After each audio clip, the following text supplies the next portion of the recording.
r/NoSleep. Posted by u/Gray, Building 679.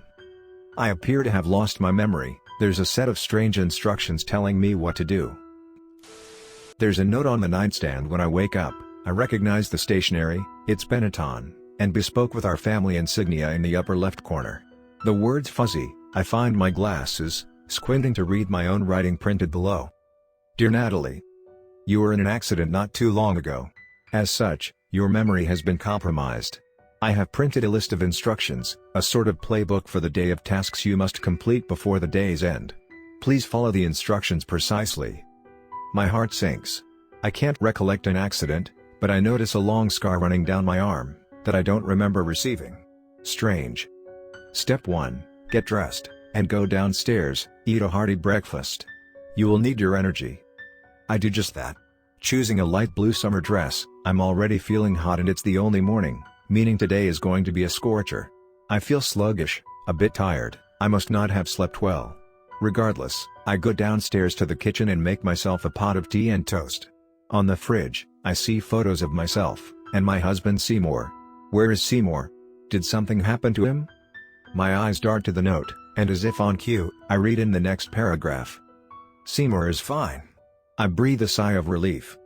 Step 2, once you're done breakfast please make your way outside to the garden. There are red flowers planted along the periphery, water them, and make sure they're healthy. If any are dead replace them with ones growing in the greenhouse. Please note if any children come along the fence do not under any circumstances let them into the garden. If they get through they can be impossible to get rid of and tend to try and get inside the drains. Curious indeed, inside the drains? Children? Was I drunk I wrote this? I water the plants, there is one looking a little worse for wear, which I replace, then I hear voices coming over the side of the fence. Excuse me, miss? It sounds like it's coming from someone little. I can't find my mother. Can you help me? I look down at the note again. They're tricky, gruesome things, don't believe their lies, they are not your responsibility. I'm so sorry, but I can't let you in the garden. I feel horrible saying this. Would you like me to call the police for you? I hear weeping that makes my heart ache. Please miss. I'm so scared. I'm so very sorry, I yell over. All of a sudden a bright sunshine yellow ball comes over the fence, landing delicately on the grass in front of my feet. Can you please send me back my ball? Says the childlike voice again. I look down at the letter in my hand, hoping for some sort of guidance. There's just a sentence. If those little shits throw a ball over pop it with your gardening spade, and tell them to fuck off. How did I become such a vile, cantankerous old hag? Still, all I have is this note for direction, and shakily I grab the ball, pushing it against my chest, and popping it. It makes a loud smacking sound as I do, the air, wheezing out, like a dying animal. I'm so sorry love, but I hate to say it. Please fuck off. I hear more crying and decide, I've had enough of the garden today. I go inside, drinking a glass of water, before looking at my next set of instructions. Step 3, more than likely the basement door on the outside of the house will be open. Close and lock it, make sure the hinges are tight. I circle around the house, till I find an exterior door that leads down to the basement. It's open and blowing against the side of the house. I feel a sudden dread as I get closer, something about the basement fills me with a sense of despair and sadness. There are strange markings on the inside of the door, almost like claw marks, that have peeled away the red paint. The ground is turned and churned, mashed up, like clumpy oatmeal. I close the door, making sure to lock it from the outside and check the hinges. Little bits of burgundy paint speckle the ground, and I wonder if we've had the house painted recently. My eyes wander down to the paper again. Step 4, go inside, have lunch, and relax. At around noon, a man will show up at the front door, even though the gate is locked. He will try to get you to hire him for his services, do not accept. I am feeling a bit tired, and grateful for the reprieve, making another cup of tea. I just want to sit on the couch and read a book, no more of these dreadful tasks. I don't even want to look at the paper again. But I have to once I hear a knock at the door. Good afternoon, says a jolly-looking man. He has the type of smile that is infectious. Got a call for extermination services in the basement, may I come in? It would be nice to spray the basement, get rid of any of the crawly things that are no doubt lurking there, but I remember the note. I'm so sorry sir, but I won't be needing your services. Thank you though. If it's about the price, I'll be willing to knock half off, I'm already out here. The man says, the smile unwavering. I glance again at the stationery. Natalie. Do not let that man in for any reason. If he gets into the basement they'll breed, and well, nobody needs that. Tell him to leave and close the door. Breed? I jolt upright. Sorry sir, but good day. I close the door shut, locking it, before retreating inside. I'm feeling exhausted now, but I see there are more things on the list, and begrudgingly read on. Step 5, I know it's early, but by now you're more than likely wanting to go to bed soon. Make dinner, enough for 2. Deliveries come on Wednesday, and there should be food in the fridge. I've always enjoyed cooking, and wonder who else am I cooking dinner for.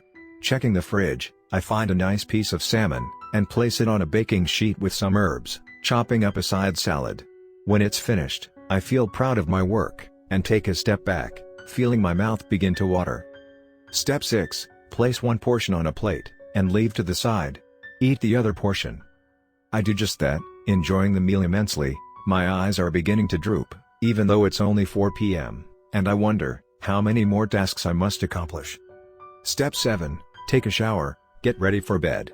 Your night clothes should be hung on the door of the bathroom. When I finish in the shower, I smear cold cream around my face and put on the red dressing gown. Letting out a yawn, I hope that the instructions tell me that I can finally go to sleep. Step 8, Natalie. Once you are in your dressing gown, go downstairs, and take the second portion of dinner, placing it on a tray. Bring it down to the basement, and place it in front of the cage. Do not open the cage. Do not open the cage. Do not open the cage. What the hell is going on here? I make my way downstairs, taking the plate of food, before descending down into the basement. I hear soft moans and gurgling. The porcelain plate trembles, making a ding, ding, ding sound against the tray, due to my hands shaking so violently. I turn on the light. In front of me is a sturdy iron cage, with someone inside of it. The figure turns, 2 bright eyes stare back at me. Seymour? I say, my voice in a whisper. Oh my god, Seymour, what on the earth are you doing down here? Natalie. Seymour places his weathered hands on the bars. Oh thank goodness, he smiles, and the haggard lines in his face break like glass. Please open this confounded cage. I've been trapped in it all day. I place down the food but then remember the note. Natalie. I know what you are seeing right now. Do not open the cage for any reason. Please Natalie. Seymour says again. Please help me. Oh screw it. I see a large latch bolted down at the cage's door, and with all my strength heave it open. The door to the cage swings open, making a long drawn-out creak as it does. Give me a few minutes dear, Seymour says, eyeing me curiously. I'll be upstairs in bed in a few minutes. Well, shouldn't. Seymour interrupts me. Just a few minutes. I steadily walk up the stairs from the basement to the bedroom, laying down in bed. My eyes feel heavy, and I wonder how long am I going to have to wait for Seymour. I scan the note. Step 9, place this paper on the nightstand and go to bed. Easy enough. I think, smiling. Then I hear it. A sharp, high-pitched squawking sound coming from outside, guttural and awful at the same time. I make my way to the window.